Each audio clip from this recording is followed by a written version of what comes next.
We now learn from the Defense Department that Kim Jong-un may have the ability to deliver a hydrogen bomb within the next 6 to 18 months. And it's obvious that they have the potential right now to be able to reach not only the Pacific region, but obviously reach even the United States. That's a direct threat to the national security of the United States. Hydrogen bombs or thermonuclear weapons are also known as fusion bombs because they require a fusion reaction between hydrogen isotopes. But a fusion reaction requires an enormous amount of energy to trigger it. That energy is produced from an A-bomb. So in essence, an H-bomb requires an A-bomb inside it to set it off. The Hiroshima A-bomb dropped in Japan in 1945 was recorded to have released about 15 kilotons of energy and carried a blast radius of 1.6 kilometers. The minimum yield an H-bomb produces is 1 megaton and has a blast radius of around 30 kilometers. There is also no limit to how big an H-bomb can be, unlike the A-bomb. But compared to its potential power, it is said to be quite easy to develop once an atomic bomb has been produced.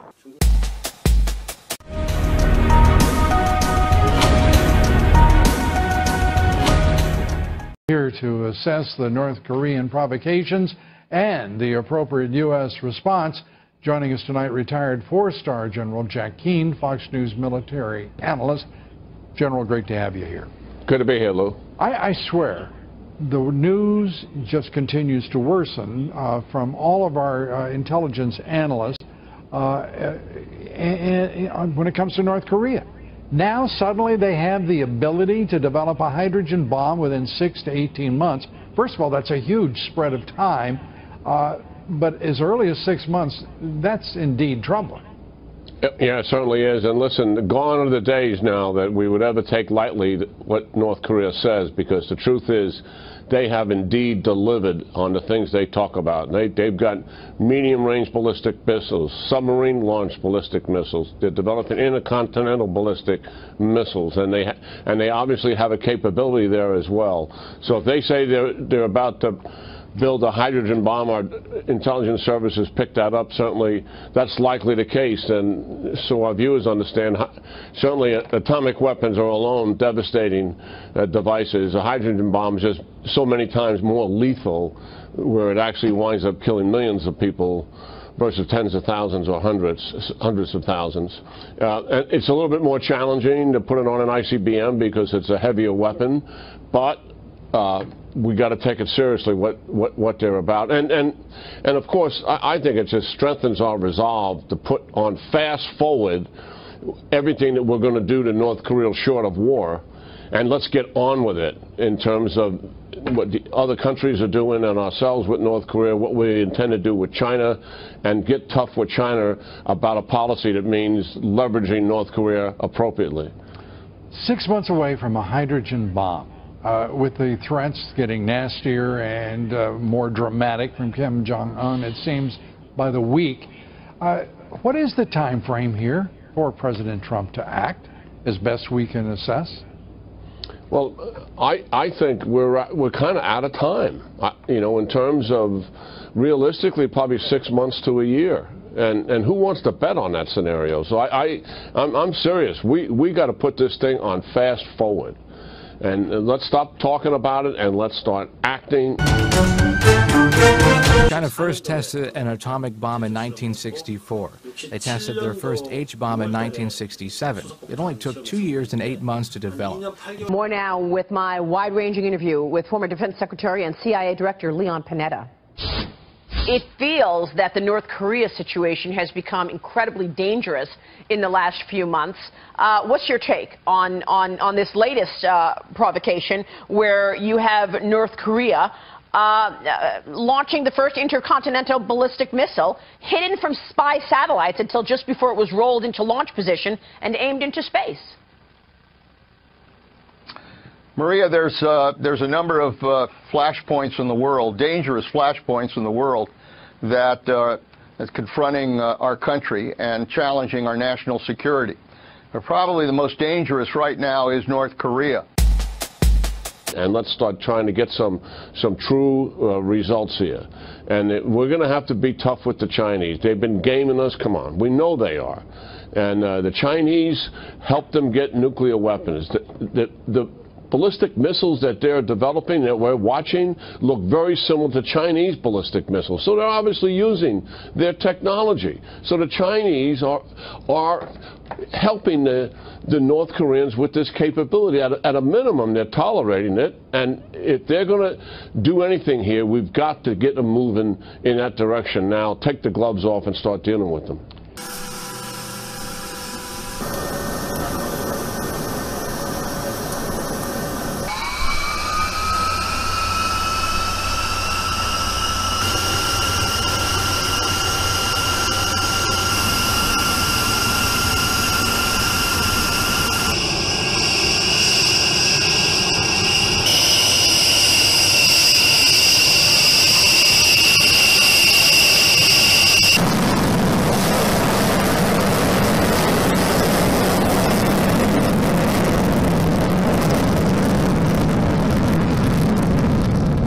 Well, I think that there's no doubt that we could annihilate North Korea militarily. There's no doubt about that. The real dilemma in what defense policies refer to is asymmetric retaliation. Essentially, they would be able to get a punch off, and with short-range missiles that can be hidden in hidden areas on pre-fueled and track launchers, there's a chance that they could land one missile, and we just don't want to see any loss of life at all. Seoul is one of the most densely populated cities in the entire world in South Korea.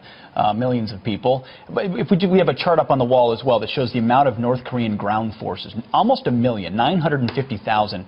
I don't know the exact number of U.S. troops on the peninsula, but it's only tens of thousands. Some have described our defenses there. If North Korea really wanted to press the offensive as a speed bump, only a delay mechanism for their forces, a ground war is even more dangerous than people think. Absolutely. And the work that we've done, Pete, with veterans, I mean, we've obviously seen the real sides of war. This is global chess with consequences. We don't want to see that, so there's going to be several steps. But I think in the meantime, defense experts, we think we could probably shoot down some of these. We're working in that direction, but trying to get some pressure, and hopefully some of our regional allies, especially China, can try to push this guy back. He's more than just a guy with a really bad haircut. He's dangerous, and we need to do something about it. And what you're saying is if we preemptively act, take out some of their nuclear facilities or other intercontinental ballistic systems, we better get it all right, because all they need is one to respond in a way that's meaningful to us. Absolutely correct. And I know we're trying to get advanced missile defense systems into South Korea, working in that direction. The top security officials of South Korea, the United States, and Japan held their first three-way video conference call on deterring further threats from the Kim Jong-un regime. During the 70-minute-long meeting that began at 9 p.m. Thursday Korea time, Seoul's National Security Office Chief Chung Eui-yong and his American and Japanese counterparts H.R. McMaster and Shotaro Yachi agreed that Pyongyang's ICBM launch posed a grave threat to peace and the stability of the Korean Peninsula, Northeast Asia, and the wider international community. North Korea fired off 2 ICBMs in July alone, and the top security advisors reached an understanding that they won't sit back and watch them continue. The three parties agreed to maximize pressure on North Korea, including through UN Security Council resolutions, to prevent future provocations. North Korea has criticized South Korea's efforts to try and denuclearize the regime. On the state-sponsored news website 우리 민족끼리 on Friday, a statement slammed Seoul's plans to have a nuclear-free peninsula by 2020, which was part of the Moon administration's 5-year policy agenda announced last month. The statement called it reckless and defended Pyongyang's nuclear weapons as a righteous option for self-defense against the US. It added that having the nuclear issue as a precondition for improving inter-Korean relations will never work. The statement also called President Moon's Berlin Declaration in July, where he declared he would try to engage in dialogue with the regime to end border hostilities and restart separated family reunions, as an intolerable insult to the North. However, the statement makes no direct reference to those offers of talks and therefore has not been considered a response, which Seoul is still waiting for. Meanwhile, Pyongyang has also slammed the US for its ban on travel to the regime. In a statement released by the state-run Korea Central News Agency, Pyongyang has called the move a dirty scheme to prevent US citizens from seeing North Korea as it is, and that it shows that Washington views the regime as an enemy. The travel ban comes in reaction to the death of a US student, Otto Warmbier, who was detained by the North Korean authorities for 17 months before being sent back to the US in a comatose state in June. The circumstances of his detainment and subsequent injuries still remain unclear.